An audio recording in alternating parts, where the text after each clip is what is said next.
The news day continues here on One News Now. I'm Danny Laurel. Police Brigadier General Nicolas Torre has resigned as Quezon City Police Chief amid the road rage controversy involving a former cop. Torre says he personally talked to his regional director and police chief Benjamin Acorda just this morning to relieve him from his post. It will be effective tomorrow, Thursday. This comes after he drew flack online for holding a press conference with gun-toting driver Willie Gonzalez, an ex-policeman involved in the viral road rage incident. Torres said he resigned to spare the PNP and the QCPD from further brickbats from the public. He had earlier apologized for holding the presser and denied giving Gonzalez a VIP treatment. I am aware and sensitive to the backlash that I'm been receiving in social media, no? And I don't believe it is fair for the PNP na madamay pa rito. Ako to desisyon ko to As a commander, the buck stops at my door. Okay? So, nagkamali. So, resign. And take whatever is the disciplinary action that will be meted on me. Let's be very, very clear on that. I'm not resigning from the PNP. I am asking my superiors to remove me as District Director of QCPD. The Senate has scheduled an inquiry into the viral road rage incident involving a dismissed policeman and a cyclist. The investigation will reportedly be headed by Senator and former Police Chief Ronald De La Rosa. The upper chamber will also summon resigned QCPD Chief Nicolas Torre III. Senators had earlier questioned the propriety of Torres' presser with Gonzalez, noting that the driver appeared to blame vloggers for posting the incident on social media. The QCPD has filed alarm and scandal complaints against the former cop over the road rage incidents.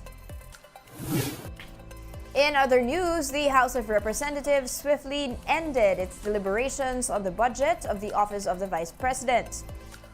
The briefing ended in just 15 minutes. That's after Senior Deputy Majority Leader Sandro Marcos moved to terminate deliberations, citing parliamentary courtesy. This was after the OVP presented an audiovisual presentation of its accomplishments and priorities for the 2024 budget. Some 21 panel members voted in favor of the motion. This means that the budget will go to the plenary without further interpellation with agency officials. This isn't the first time this happened, as OVP budget deliberations were also abruptly ended in 2022. Some Makabayan bloc lawmakers tried to object, but they were ignored. ACT Teachers Party-list Representative Franz Castro's mic was even cut off while asking about the OVP's use of their 125 million peso confidential funds last year. Duterte earlier promised Castro that all questions on the alleged fund misuse will be answered during the hearing. The Budget Department has approved the creation of at least 5,000 non-teaching positions for public schools. In a statement, the DBM said the move would provide enough manpower and support to educators in giving quality learning to students. The new positions are comprised of 3,500 administrative officers, 2 which would relieve teachers of administrative tasks, while the remaining 1,500 are project development officers ones. They are entitled to a basic salary of 27,000 pesos. More stories coming your way after a quick break. Stay with us here on One News Now.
And you're still watching One News Now. I'm Dani Laurel.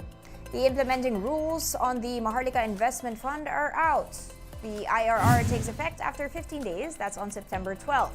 125 billion pesos from the national government, the Land Bank, and Development Bank of the Philippines will serve as the initial capital for the Maharlika Fund. The state-run banks will need to transfer their share to the National Treasury within 5 days of the IRR implementation. The IRR release also opens the floor for nominations and applications for key positions in the MIC. The implementing rules also imposes fines of up to 15 million pesos and imprisonment of up to 20 years for offenses including fraud, graft, and corruption. The Finance Department said their MIF roadshows abroad have been well received and that a lot of foreign institutions are interested in investing in the Philippines. The Philippines and the Japan International Cooperation Agency signed a loan deal to strengthen the country's disaster resilience. Finance Chief Ben Diokno signed the deal worth 30 billion yen or around 11.6 billion pesos with JICA Senior Vice President Nakazawa Keiichiro in Tokyo. The agreement covers the third phase of the post-disaster standby loan. The Finance Department says the loan seeks to support swift recovery after natural disasters by promoting policy actions on risk reduction and management as well as strengthening disaster preparedness. Moving on to sports, Gilas head coach Chot Reyes apologized to the Samahang Basketball ng Pilipinas Chairman Emeritus Manny V. Pangilinan after the national team failed to win a single game in the FIBA World Cup.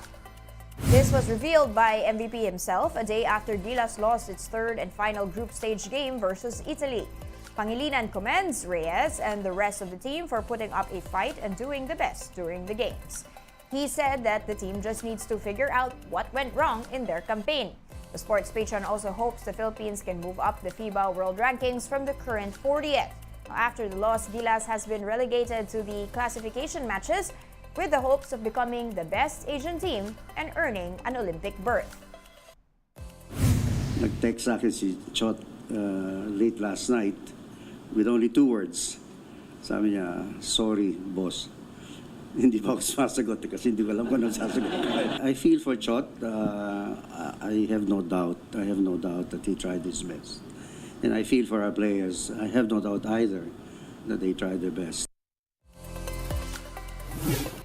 Some good news, Signal TV programs and news personalities bagged some awards at the recently concluded Professional Management Association of the Philippines' Makatao Awards. The Chiefs' Luchi Cruz Valdez, Amy Pamintuan, Ed Lingao, and Robbie Alampay won Best TV Public Affairs Program Host. Meanwhile, Gretchen Ho's Woman in Action took home the award for Best Public Affairs Show.